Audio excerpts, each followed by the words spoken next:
Mainit na balita. Sinasamahan ko si Attorney Jordan Pisaras para magsampa ng kaso laban kay Comelec Chairman George Garcia. Ang bigating aligasyon kay Attorney Pisaras ay dumalaw si Attorney Pisaras noon October 2024 sa opisina ni Chairman George Garcia para mag-korte si Col. At tinanong niya lang si Chairman George Garcia, meron po ba kaming assurance na may papatupad natin ng maayos ang lahat ng ating election laws ngayong election process na ito? Ang sagot ni Chairman George Garcia ayon sa petisyon ni Attorney Pisaras ay, ilan ba ang botante mo sa iyong distrito? Ang sabi, 300,000 po. Ang sagot ni Chairman George Garcia, kailangan mo ng 300 million pesos para manalo. What? Anong suggestion yun? Sinasamahan ko si Attorney Jordan Pisaras para magsampa ng kaso laban kay Comelec Chairman George Garcia para sa lahat ng pandarayang kanyang ginawa ngayong eleksyon 2025. Ang bigating aligasyon ni Attorney Pisaras ay dumalaw si Attorney Pisaras noon October 2024 sa opisina ni Chairman George Garcia para mag-korte si Col dahil first time niyang tumakbo bilang congressman ng District 1 ng Bohol. At tinanong niya lang si Chairman George Garcia, meron po ba kaming assurance na may papatupad natin ng maayos ang lahat ng ating election laws ngayong election process na ito? Ang sagot ni Chairman George Garcia ayon sa petisyon ni Attorney Pisaras ay, ilan ba ang botante mo sa iyong distrito? Ang sabi, 300,000 po. Ang sagot ni Chairman George Garcia, kailangan mo ng 300 million pesos para manalo. What? Anong suggestion yun?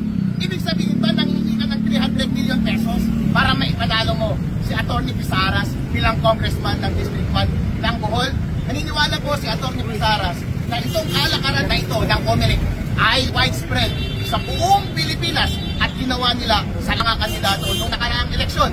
At yung mga nagbayad sa Comelec ay siyang mga nanalo ngayong election process na ito. Dahil sa statement ni Chairman George Garcia, kailangan mo ng 300 million pesos para matalo. Paano mo i-interpret yung salitang iyon? Chairman George Garcia, sagutin mo nga, ano ang ibig sabihin nung sinabi mo kay Attorney Pisaras na kailangan niya ng 300 million pesos para manalo? Magkano ang sinabi mong halaga para sa mga ibang kongresista, ibang mga kandidato na lumapit sa iyo? Kaya hindi mo nakapagtataka yung mga sinasabi na mayroong bilyong-bilyong salapi na nasa isang bank account, na nasa isang lugar, na ang may-ari ay isang makapangyarihang tao sa Comelec. Hindi po ito chismis lamang. Ito po ay totoong aligasyon. Ito po ay pinaninindigan ni Attorney Pisaras. Nandoon po sa loob ng petisyon. Ito po ay sinasampa namin sa Korte Suprema para ang mga justices natin mismo ang mag-imbita kay Chairman George Garcia at sa kanyang mga kasama na sagutin ang mga aligasyong ito dahil ito po ay totoo. Ano ang ibig sabihin mo, Chairman George Garcia, noong sinabi mo kailangan niya ng 300 million pesos para manalo ngayong eleksyon na ito?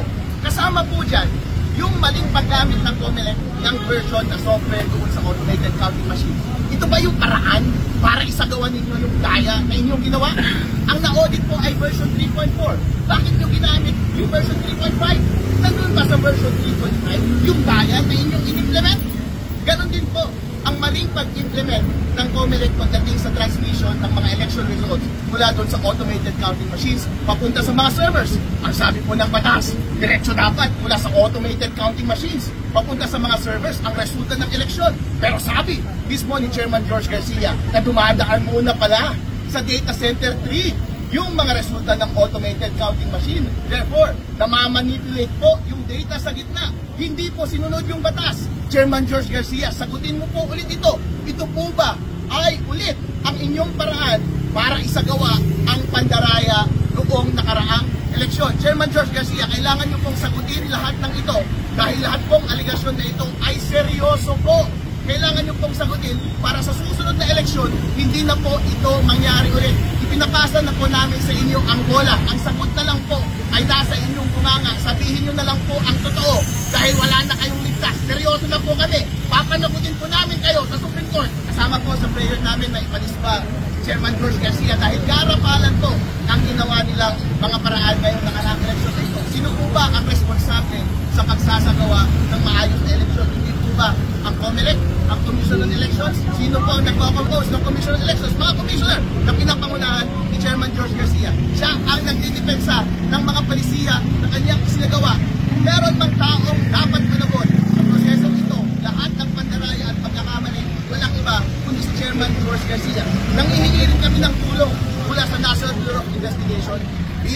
ahensya na dapat magsagawa ng investigasyon ng mga ganitong anomalya. Natignan nila itong mga aligasyon ni Atty. Pisaras kasi garapalan po ang pag-amin ni Chairman George Garcia. Gumamit sila ng illegal na equipment sa pag-transmit. Gumamit sila ng illegal na software. Hindi po ba yan paglabas sa ating Omnibus Election Code? Dapat po, kung meron mang taong dapat makulong ngayon, walang iba kundi si Chairman George Garcia. Ano po ang pruweba doon sa conversation ninyo ni May witness tayo. Sa tingin po ninyo, ang ibig sabihin nun ay perang bigay kay chairman, hindi po pera para sa pag-campaign funds? At that time, hindi ko maintindihan bakit niya sinabi yun. Pero ngayon, naintindihan ko na. I was shocked. I literally fell off my feet. Nahulog ako sa upuan ko. Yan ang tone ng pagkandak ng eleksyon. Pera-pera. Hindi po basta-basta at hindi po biro ang ganitong mga aligasyon, mga kababayan. Dahil kapag pag-aaralan ninyo ang mga statement ni Chairman George Garcia, parang lumalabas. Kapag ilan ang bilang ng botante mo sa inyong locality, 1,000 kada isa. Kung kukumpitin nyo po, mas mura pa yan kaysa sa running rate ng bilihan ng boto doon sa ground. Kung ikaw ay nangangampanya, mas gugustuhin mo bang magbayad na lang ng 1,000 pesos sa Comelec o bumili ng tigpa 5,000 pesos na boto? Eh nalugi pa yung mga gustong magbenta ng boto na ating mga kababayan. Asisihin nyo, si Chairman George Garcia, sila ang yumaman. Siya ang gumawa ng illegal. Pero pag-isipan nyo po ng mabuti. Kasi marami po ang nagsasabi na maraming mga nangampanya ngayong eleksyon na ito na hindi na nag-effort na mangampanya. Hindi na rin po silang mag-effort na bumili ng boto. Dahil everything comes together po. Kung totoo po ang alegasyon ni Atty. Pisaras, ang lumalabas po, mas economical para sa isang mandarayang politiko at kandidato na bayaran na lang ang Comelec para dayain ang eleksyon at para manalo ka. Huwag nang mangumpanya. Huwag ka nang magplataforma. Huwag mo nang kumbinsin ang taong bayan. Huwag mo nang ipakita ang iyong karakter. Magnakaw ka na lang pag nakaupo ka at sa susunod, bayaran mo na lang ang Comelec. Witness ko si Atty. Harold, expert witness. Ako po ay magwi-witness doon sa kaso dahil gusto ko pong patunayan na ang nagamit doon sa ating mga automated counting machines ay version 3.5 at hindi version 3.4. Kailangan ipaliwanag ni Chairman George Garcia ang maling paggamit ng software. Kailangan niya rin ipaliwanag ang maling paggamit ng intermediary server kapag nagtatransmit ka ng data mula sa automated counting machines papunta sa mga servers. At kailangan niya rin ipaliwanag ang aligasyon ni Atty. Pisaras na bakit mo sinabi na kailangan niya ng 300 million pesos para manalo ngayong eleksyon na ito. Kung iisipin mo po, lahat ng mga facts na ito, hindi mo kailangan ng napakatalinong utak para mag-derive ng reasonable conclusion. Tanong lang po, Chairman George Garcia, nandaya po ba kayo? What is involved here is the national interest.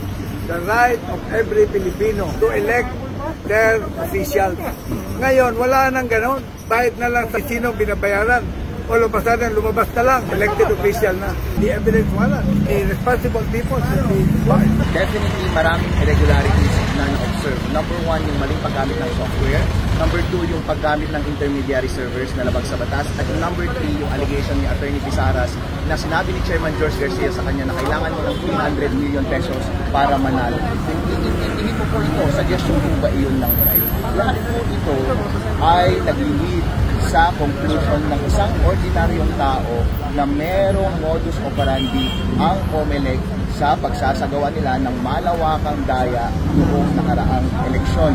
Ito po ba yung ginamit nila sa kada kandidato na lumalapit sa kanila? Ito po ba yung dahilan kung bakit nanalo ang mga ilang kandidato na hindi inaasahang manalo? Ito po ba ang dahilan kung bakit walang tiwala ang taong bayan ngayon sa resulta ng eleksyon? Ngayon po, iniimbitahan ko namin si Chairman George Garcia na lumapit sa Supreme Court. Kami na po ang lumapit mismo sa Supreme Court dahil ayaw niya tayong pansinin sa media. Gusto po namin na tawagin siya ng Supreme Court. Chairman George Garcia, maliwanag po ang mga allegation laban sa iyo. Maling software, maling transmission, at yung mukhang tunog na nag-i-invite ng bribery. Sagutin mo, anong ibig mong sabihin noong sinabi mo na kailangan ng 300 million pesos para manalo? Meron pong sufficient na ebidensya para mapatunayan na nangyari yung conversation na yun between Atty. Pisaras at kay Chairman George Garcia. Sapat po yung mga yun. Hindi po pwedeng itanggi yun ni Chairman George Garcia. Ang kailangan niya pong gawin ay ipaliwanag niya kung ano ang ibig sabihin niya nung sinabi niya kailangan mo ng 300 million pesos para manalo. Kung ikaw, ordinaryong tao, anong ibig sabihin yun? I'm allowed only to spend 900,000 pesos. Hindi mo po pwedeng sabihin na yung sinuggest niya na 300 million pesos ay dapat mong gastusin legitimately sa pangangampanya. So kung hindi yun yung 900,000 pesos na legitimate mo na pwedeng gastusin sa election process, para saan yung amount na iyon? Bakit kailangan kong maganda ng 300 million pesos para manalo? Kaya sapat po yung mga iyon. Hindi po pwedeng itanggi iyon ni Chairman George Garcia. Ang kailangan niya pong gawin ay ipaliwanag niya kung ano ang ibig sabihin niya nung sinabi niya kailangan mo ng 300 million pesos para manalo. Kung ikaw, ordinaryong tao, anong ibig sabihin yun? I'm allowed only to spend 900,000 pesos. Hindi mo po pwedeng sabihin na yung sinuggest niya na 300 million pesos ay dapat mong gastusin legitimately sa pangangampanya. So kung hindi yun yung 900,000 pesos na legitimate mo na pwedeng gastusin sa election process, para saan yung amount na iyon? Bakit kailangan kong maganda ng 300 million pesos para manalo?